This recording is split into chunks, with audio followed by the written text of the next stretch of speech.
తులా లగ్నం. హ్మ్. ఈ తులా లగ్నం తులారాశిలో పుట్టిన వాళ్ళకు హ్మ్. వీరికి 4వ అధిపతి 5వ అధిపతి అయినటువంటి శని భగవానులు యోగాధిపతి. ఈ లగ్న జాతకులు తమ తప్పును అంత సులభంగా ఒప్పుకోరు. హ్మ్.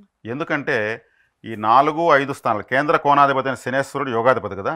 శనేశ్వరుడు ధర్మదేవత. అంటే ధర్మదేవత అంటే మనకు కోర్టులో చూస్తాం ధర్మదేవత ఇలా త్రాసు ఎత్తుకుని ఉంటుంది. తులారాశి యొక్క సింబల్ త్రాసే. అవును. ధర్మదేవతకు నల్లటి గుడ్డే కడతారు. హ్మ్. అంటే శని భగవానుడు యొక్క ప్రభావంలో కోర్టు ఉంటుంది. హ్మ్. జడ్జీలు లాయర్లు అందరూ కూడా నల్లటి కోటే ధరిస్తారు. శని ప్రభావంలోనే తీర్పులు చట్టాలు శిక్షలు ఇవన్నీ ఉంటాయి. అంటే ఆయన ధర్మదేవతగా మనము జ్యోతిశాస్త్రం చెప్పుకుంటాం. అందువల్ల ధర్మదేవతకు ప్రభావం ఎక్కువ ఉన్నటువంటి ఈ జాతకులు వీరు తప్పును కానీ వీళ్ళకి సూచిస్తే అంత ఈజీగా ఒప్పుకోరు. హ్మ్. అది వీరి యొక్క స్వభావం. ఎందుకంటే తులా లగ్నంలోనే శని భగవాన్ ఉచ్చస్థితి పొందుతారు. అదేవిధంగా ఈ జాతకులు బయట వాళ్ళకి బాగా ఉపయోగపడతారు, హుహు. కుటుంబానికి సరిగ్గా ఉపయోగపడరు.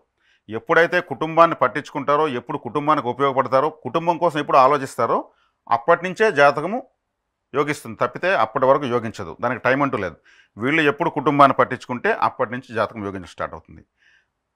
తల్లి తండ్రితో సమానమైన వాళ్ళకు తల్లిదండ్రులకు సంబంధించినటువంటి సేవలు చేస్తూ ఉంటే వీళ్ళకి పరిహారం అవుతూ ఉంటుంది జాతకం.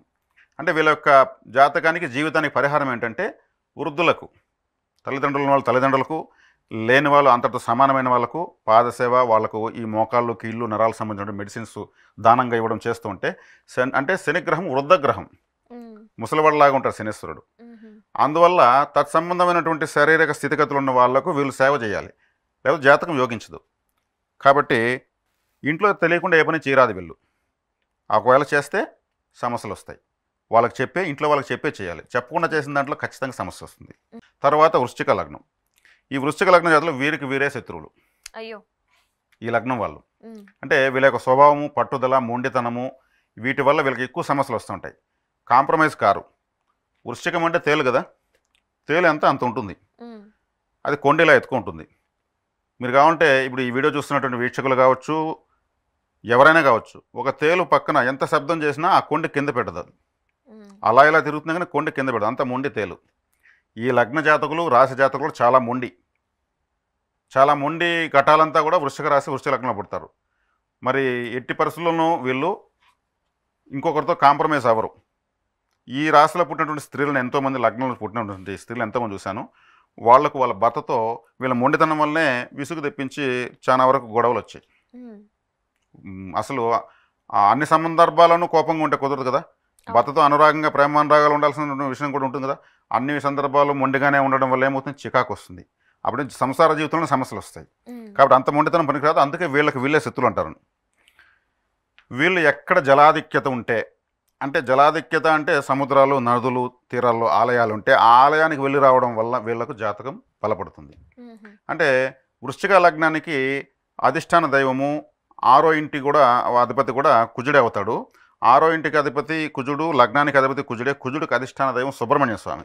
సుబ్రహ్మణ్య స్వామి జలం పక్కన ఎక్కడున్నాడు అంటే సముద్ర తీరంలో కానీ, నదీ తీరంలో కానీ తిరుచెందూరులో ఉన్నాడు. తమిళనాడు తిరుచెందూరులో. తిరుచెందూరు సుబ్రహ్మణ్య ఆలయము, దాన్ని ఏమంటారంటే ధైర్య, వీర్య, విజయస్థానం అంటారు. అంటే బలాన్ని, ధైర్యాన్ని, విజయాలను సమస్తము ఇచ్చేటువంటి ఆలయం అది. సుబ్రహ్మణ్యం స్వామి ఆలయం ఎక్కడున్నా కొండపైన ఉంటుంది. ఒక తిరుచెందూరు సుబ్రహ్మణ్యం స్వామి మాత్రమే సముద్రం పక్కన ఉంటారు. సముద్రం యొక్క శక్తి ఎంత ఉంటుంది, అపారమైనది. ప్రపంచంలో ఇంకా సముద్రం అంటే ఇంకా దాని ప్రపంచానంతా కనెక్టివిటీ ఇచ్చేస్తుంది. అంత శక్తివంతమైనది. అక్కడ ఉన్నటువంటి సుబ్రహ్మణ్య స్వామి వీళ్ళు కానీ నెలకొకసారి పోగలిగితే ఇంక వీళ్ళకి శాస్త్రం చెప్పుకోవాల్సిన అవసరం లేదు, ఎటువంటి పరిహారం అవసరం లేదు. చక్కగా ఆడికి వెళ్ళి దర్శనం చేసుకుని ఒక రాత్రి నిద్ర చేయగలిగితే చాలు, వీళ్ళ జీవితం చాలా శక్తివంతమైపోతుంది.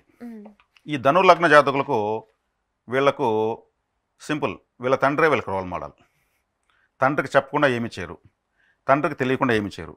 తండ్రిని అనుసరించకుండా పోతే మాత్రం వీళ్ళకి ఫెయిల్యూర్స్ స్టార్ట్ అవుతాయి. అంటే ధనుర్లగ్నం వాళ్ళకి అదొక వరం. అంటే వీళ్ళకు రూపంలో దొరికిందని చెప్పచ్చు. వీరు అధికంగా యాగాలు చేస్తే చాలా మంచిది, యజ్ఞాలు చేస్తే చాలా మంచిది. ఒకవేళ యాగాలు, యజ్ఞాలు చేయకపోయినా ఆ ప్రదేశంలో కూర్చుని టైం స్పెండ్ చేసి రావడం వల్ల వీళ్ళకు జాతకం బాగా బలపడుతుంది. సూర్యోపాసన కూడా చాలా బాగా మంచి యోగాన్ని ఇస్తుంది. తర్వాత మకర లగ్నం.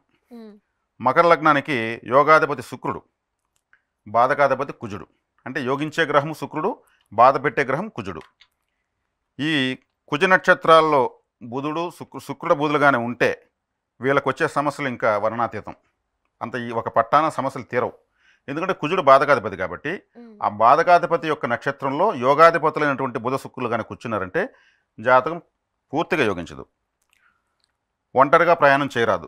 ఒంటరిగా డబ్బులు ఎత్తుకుంటే వీళ్ళు ఎక్కడికైనా పోతే మాత్రం డబ్బులు దారబోసుకోవడం లేదా ఎవరన్నా పిట్ ప్యాకెట్ కొట్టడము ఇవన్నీ జరుగుతాయి. ఒంటరి ప్రయాణాలు మకర లగ్నం వాళ్ళు చేయకూడదు.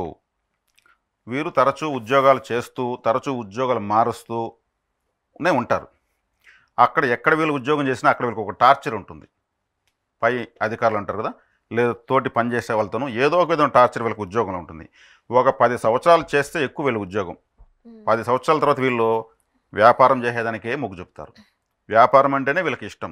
విధి లేని పరిస్థితుల్లోనే ఉద్యోగాలు చేస్తారు మకర లగ్నం వాళ్ళు, మకర రాశి వాళ్ళు కూడా సరే. కానీ హార్డ్ వర్కర్స్, బాగా పనిచేస్తారు, నిజాయితీగా పనిచేస్తారు. కానీ వీళ్ళని చూస్తే వీళ్ళ దగ్గర పని చేయించుకొని వాళ్ళకి తక్కువ శాలరీ ఇవ్వాలని అనిపిస్తుంది, పై వాళ్ళకి కూడా ఎక్కువ పని చెప్పాలనిపిస్తుంది. అది వీళ్ళకు ఉన్నటువంటి ఒక డిఫెక్టు. అమ్మవారికి, లలిత అమ్మవారికి కావచ్చు, లక్ష్మీదేవికి కావచ్చు, ఏదైనా అమ్మవారికి చీర సార వీళ్ళు తరచూ ఇస్తూ ఉంటే చాలు, వీళ్ళ జాతకం అన్ని దోషాలు నివర్తించబడతాయి.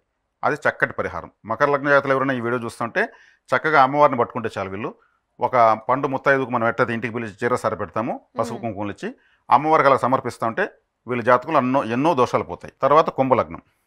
కుంభలగ్నంలో సీక్రెట్ మైండ్ ఉంటుంది. కుంభము అంటే కుండ. ఆ కుండ అంటే అన్నీ తనలో ఇముడ్చుకునేదని అర్థం. వీళ్ళు ఏదైనా చెప్పాలనుకుంటేనే చెప్తారు, ఒకరు అడిగితే చెప్పరు. వీరు ఇంట్లో తెలియకుండా తీసిన ప్రాపర్టీస్కి డాక్యుమెంట్స్ ప్రాబ్లం వస్తుంది, ఖచ్చితంగా వస్తుంది. చెప్పకుండా మాత్రం చేయకూడదు. వీళ్ళు కుంభాభిషేకాలు జరుగుతాయి కదా, ఆలయ కుంభాభిషేకాలు. ఆలయ కుంభాభిషేక మహోత్సవాల్లో పాల్గొనడం చాలా మంచిది. ఎందుకంటే కుంభరాశే కాబట్టి కుంభాభిషేకమే ఏ ఆలయానికైనా తలమానికమైనటువంటి ఒక పర్వదినం లాంటిది. ఆ కుంభాభిషేకాలు పాల్గొనడము, ఆ నీళ్లు తెచ్చి ఇంట్లో పెట్టుకుని స్నానం చేసేటప్పుడు వేసుకోవడము, వీళ్ళకి అనారోగ్యం చేసినప్పుడు తాగడము, ప్రతిరోజు వెళ్ళేటప్పుడు కొన్ని చుక్కలు నెత్తిని చల్లుకొని వెళ్ళడము వీళ్ళ జీవితానికి చక్కటి పరిహారం. అదేవిధంగా వర్షము పడేటప్పుడు కుండను వర్షంలో పెట్టి ఆ నీళ్ళను సేవ్ చేసి కూడా వీళ్ళు యూస్ చేసుకోవచ్చు. వీళ్ళకి చక్కగా ఉపయోగపడుతుంది. తల్లికి వీళ్ళు సేవ చేస్తూనే ఉండాలి.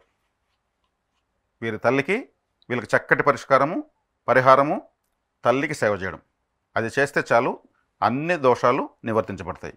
లేదు వీళ్ళు ఇంట్లో తెలియకుండా కానీ ప్రాపర్టీస్ తీస్తే డాక్యుమెంట్ ప్రాబ్లమ్స్ వస్తాయి, భార్యతో గొడవలు కూడా వస్తాయి. అంటే నాకు చెప్పితే నేనేమైనా అడ్డం వస్తానా, నాకు చెప్పకుండా చేస్తే అనేది క్వశ్చన్ రేజ్ అవుతుంది. భార్యతో గొడవలు వచ్చినాయంటే సంసారంలో ట్రబుల్స్ వచ్చింటాయి కదా, దాన్ని సరిదిద్దుకోలేరు. భార్యకి తెలియకుండా ఎవరు ఏం చేయలేరు ఈరోజు ప్రపంచంలో. కుంభరాశి వాళ్ళు ఈ విషయంలో చాలా జాగ్రత్తగా ఉండాలి. చెప్పి చేయడం వల్ల ఏ సమస్య లేదు. తర్వాత మీన లగ్నం. ఈ లగ్నానికి యోగాధిపతి కుజుడు, బాధకాధిపతి బుధుడు. వీరు కూడా జల సంబంధమైన ఆలయాలను సందర్శించడం మంచిది. ఎందుకంటే మీనరాశి అంటేనే సముద్రం, చేపలు. పూర్తిగా చివరి రాశి, మోక్ష రాశి.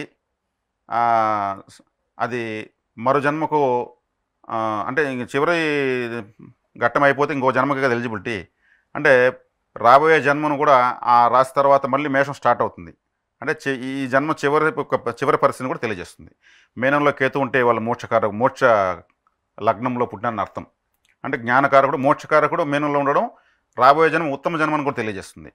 కాబట్టి వీళ్ళు కూడా జల సంబంధమైనటువంటి ప్రదేశాలకు వెళ్ళి రావడం, సముద్ర స్నానం చేయడము, సముద్రంలో స్నానం చేయలేకపోయినా ఒక పిడికడు ఉప్పన్నా వేసుకుని స్నానం చేయడము, సముద్రంలో దొరుకుతుంది ఉప్పు, ఆ యొక్క ఎనర్జీకి దగ్గరగా ఉండడం చాలా చాలా మంచిది. ఇంతకుముందుగా అనుకున్నట్టు మనకు వృశ్చిక లగ్నం వాళ్ళు ఎలాగైతే తిరుచెందూరు వెళ్ళేస్తే మంచిదని చెప్పాము, మీన లగ్నం రాశి వాళ్ళు కూడా తిరుచెందూరు ఆలయానికి వెళ్ళి రావడం చాలా మంచిది. ఎందుకంటే సముద్ర తీరంలో ఉన్నటువంటి సుబ్రహ్మణ్యేశ్వరుడు కాబట్టి లగ్నం మీన రాశి వాళ్ళకు.